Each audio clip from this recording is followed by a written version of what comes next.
O Brasil é um país que vive de polêmica em polêmica. Sempre temos a polêmica nossa de cada dia.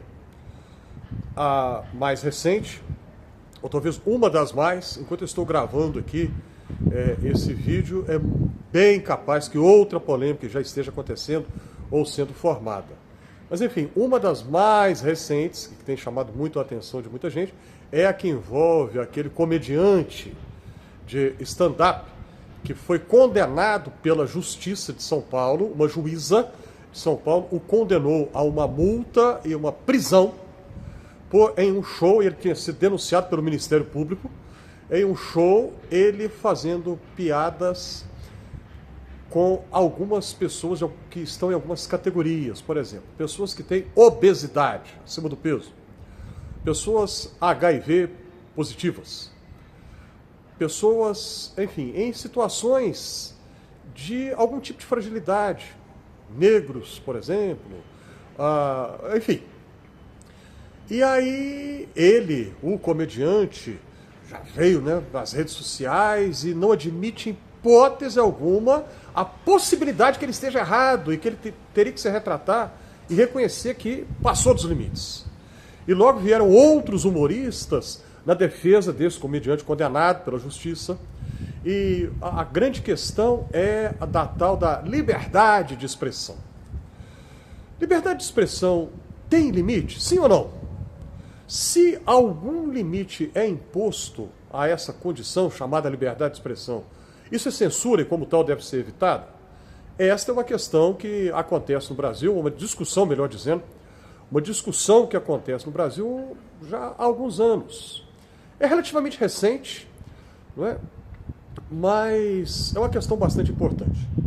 É muito curioso que algumas pessoas que gostariam que voltasse o governo militar, gostariam que tivesse ditadura militar outra vez, agora se dizem contra qualquer tipo de limite de liberdade de expressão.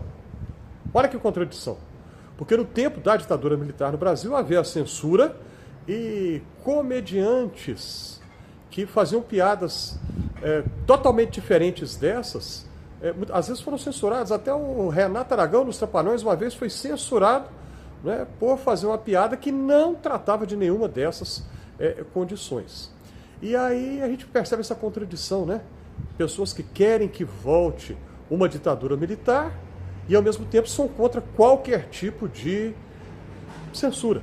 Bom, a questão é a seguinte: você que está me acompanhando aqui agora, se você não se enquadra em nenhuma das categorias daquelas que foram vítimas de zombaria desse comediante, se você não é negro, não é HIV positivo, se você não tem nenhuma deficiência física, se você não tem obesidade, e aí você pensa que pode rir e zombar dessas pessoas.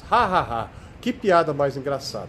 Está zombando de alguém que tem uma determinada condição física ou social, eu posso rir daquela pessoa ali.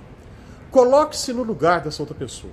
Se você fosse HIV positivo, ou se você fosse alguém com obesidade, ou qualquer dessas categorias, você não ia gostar que ninguém zombasse de você por causa disso. Você não ia gostar que fizessem chacota com você. Tenho 100% de certeza que não. Não, você não ia gostar de jeito nenhum.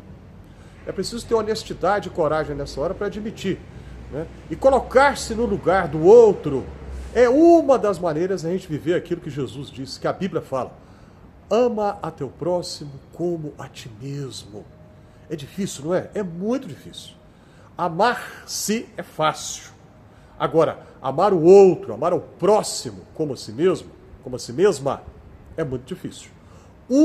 Repito, uma possibilidade de amar ao próximo como a si mesmo é colocar-se no lugar dele ou dela. E você pensar assim: e se fosse eu HIV positivo? E se fosse eu com obesidade?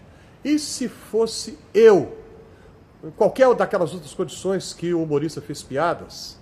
E eu vou dizer aqui a minha opinião: não são piadas de mau gosto, não. São piadas de péssimo gosto. Tudo tem limite. Liberdade de expressão não dá a ninguém o direito de mentir. Isso acontece tanto no tempo de redes sociais, né? Pessoas mentem de maneira descarada, consciente, deliberada, e se são questionadas dizem a liberdade de expressão, não pode ter censura. Não é bem assim. Como dizem os cariocas, não é assim que a banda toca. Então, é preciso que nos lembremos disso. Tudo tem limite. A arte tem limite também. A arte não pode ser invocada como direito de zombar de pessoas que vão se sentir humilhadas, traumatizadas, machucadas emocionalmente por causa da sua condição, e vem alguém e faz uma piada por causa daquilo. Aí, alguns em defesa do humorista têm dito, aquilo é um personagem de ficção. Essa é uma desculpa muito fraca, esfarrapada demais. Personagem de ficção, mas quem ouve essas piadas vai se sentir depreciado, humilhado, causa traumas emocionais, e eu não estou exagerando. Isso que eu estou falando faz algum sentido para você? Qual que é a sua opinião a respeito? Coloca aí, compartilhe nos conteúdos, na caixinha aí dos comentários. Coloque aí, ajude a compartilhar esse conteúdo, inscreva-se aqui no Fé e Café. E caso você já tenha feito a sua inscrição, eu te agradeço de verdade.